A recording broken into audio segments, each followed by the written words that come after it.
Les 4 chauffeurs routiers marocains enlevés le 18 janvier 2025 à l'est du Burkina, près de la frontière avec le Niger, ont été libérés dimanche dernier. Leur libération a été assurée grâce à la coordination des États. Après leur libération, ils ont été reçus à Bamako, au palais de Koulouba, par le président de la transition, le général d'armée Assimi Goïta. Garibou Pérou.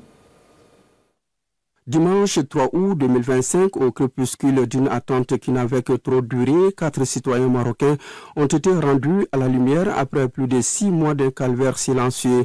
Enlevés dans les confins du nord-est burkinabé à la frontière du Niger, les 4 chauffeurs pris dans l'étau des terroristes recouvrent enfin leur liberté.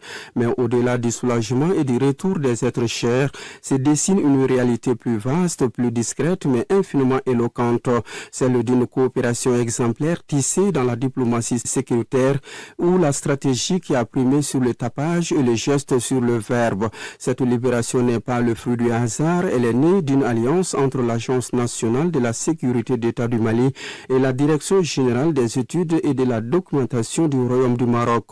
2 institutions unies par la volonté de sauver des vies humaines. Dans le silence et la prudence des opérations, les 2 services ont conjugué leur savoir et croisant leur expertise.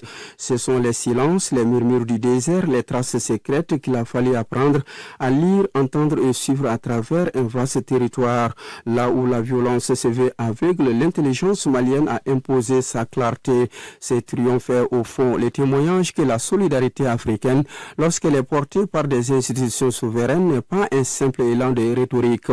Elle devient à la fois force, outil et exemple. Depuis hier soir, dans plusieurs foyers marocains, on célèbre le retour d'un proche.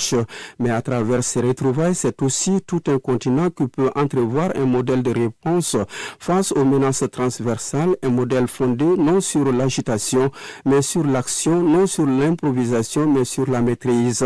Face à la montée des périls asymétriques, le Mali et le Maroc offrent ici une réponse discrète mais lucide, déterminée mais mesurée et profondément ancrée dans la réalité du terrain.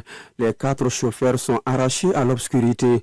Ceux qui les ont sauvés ne réclament ni louange ni fanfare.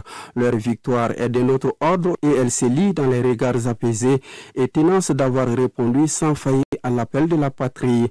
C'est cela peut-être qu'il convient désormais de nommer avec plus de justesse la diplomatie de la sécurité.